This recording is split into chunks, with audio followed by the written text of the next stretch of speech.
Hello again, ganito ka-chika life. Kumusta po kayo mga ka-chika? Heto na naman po tayo para sa ating panibagong showbiz update.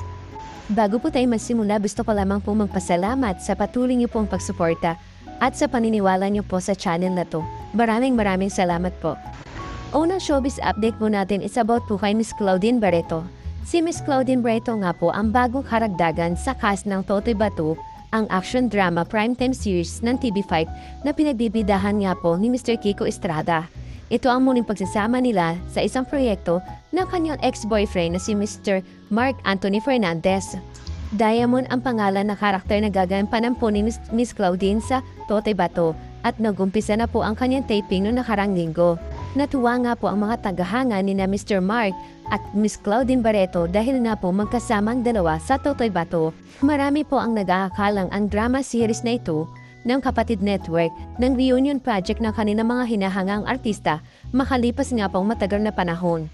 Ngunit sa kaalaman po ng lahat, ang Deception ang pelikulang mula sa direksyon nga po ni Mr. Joel Lamangan at pinalabas nga po sa Viva Max noong nga pong December 2021 ang reunion project ni na Mr. Mark at Miss Claudine. Maaring nalimutan nga po ang mga taga-suporta ni na Miss Claudine at Mr. Mark ang pelikulang ginawa ng dalawa noong nga pong 2021.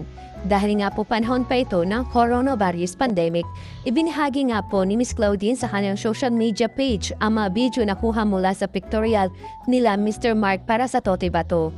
Umani nga po ito ng libu-libong likes at komento mula sa kanilang mga tagahanga na ikinagalak ng gusto ang pagtatambal nila sa isang drama series. Wala pa nga po sa plano ng TV5 na ilabas ang balita tungkol sa proyektong pagtatambalan ni na Miss Claudine at Mr. Mark kaya may pinairan silang embargo. Pero nauna nag-post ang actress sa social media page nito dahil alam niya ikatutuwa ng mga taga-suporta nila na kanyang dating karelasyon ang kanilang pagsasama sa Totoy Bato. Samantala, dumako naman po tayo sa iba nating showbiz update. Kahanga-hanga po itong si Miss Nadine Lustre dahil nga po muli na naman pong ginamit ni Miss Nadine Lustre ang kanyang social media platform para magbigay ng awareness tungkol nga po sa korupsyon sa bansa.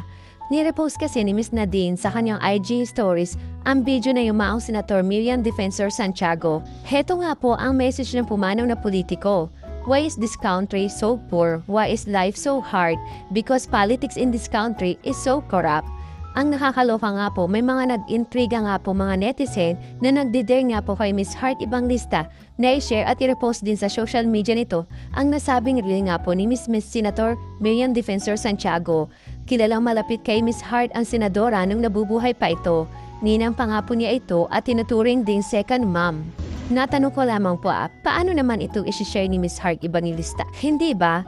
Nabash nga po ng sobra itong si Miss Heart nang mag-post siya ng lumang photo nila ni Senadora para lalahanin nga po ang ika-9 na death anniversary nito.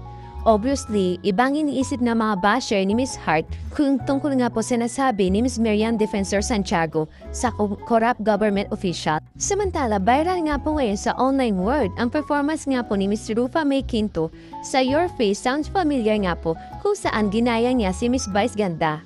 Ngunit alam niyo po ba na hindi na nga po ka-sounds ay hindi pa nga po kamukha ni Miss Rufa May Quinto itong ginaya niyang si Miss Vice Ganda. Sabi tuloy ng mga netizen, dinog show lang ng comedy actress ang kanyang performance ng kanta ni Miss Vice Ganda na Rampa. Pero kahit super wali at worst performance raw sa kasaysayan ng Your Face Sounds Familiar, ay bet na bet pa nga rin po nila si Miss Rufa May sa show. Hindi ka boses at kamukha ni Meme Vice, pero wala akong pakailam. Go Rufa May, isang kapamilya fan na nagkomento.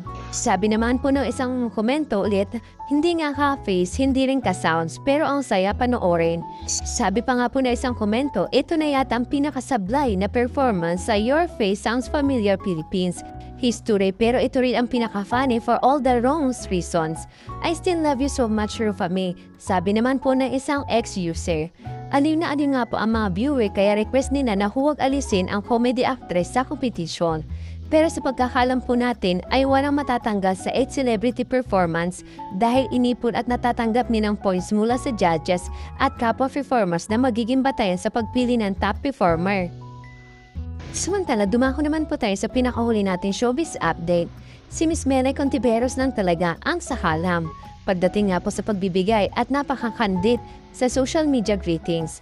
Birthday nga po ng mister niya si Mr. Jason Francisco, kaya may paandar na bati si Miss Melay plus their two girls na sina Mela at Stella.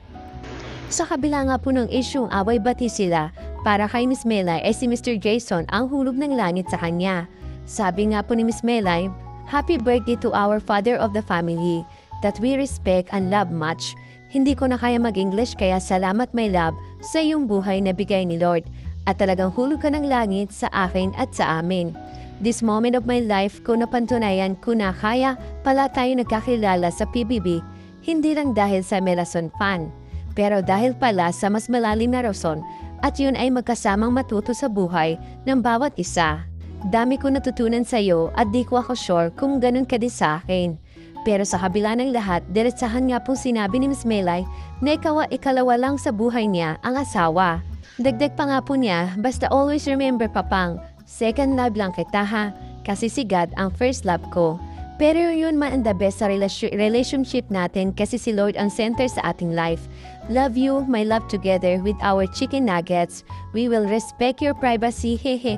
And thank you my love dahil binigyan mo ako ng mga chicken nuggets na talaga masasaktan ko minsan. PS, sa lubong birthday celebration namin kay Papang, happy walang personalan. Thank you for watching.